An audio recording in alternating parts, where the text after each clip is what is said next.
বন্ধুরা বাগানে আইছি দেখি কয়টা ঘ্যাট খোল কুড়ে পাই নাকি বাগানে তো পাইছি গো। এখন হয় না বেশি, আর দুদিন পরে খুব হবে। এখন দুটি একটা করে হয়েছে।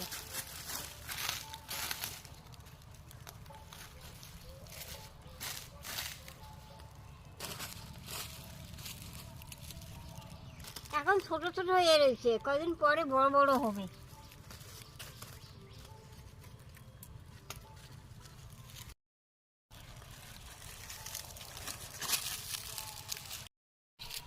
দেখো এই কয়টা পাইছি, দেখি খুঁজি আর কয়টা পাই নাকি।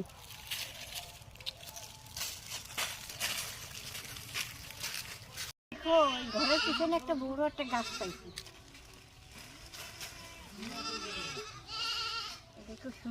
দেখো এই কয়টা ঘ্যাট খোল পাইছি, আমি কি করে রান্না করি তোমরা দেখবা, ভিডিওগুলো দেখবা।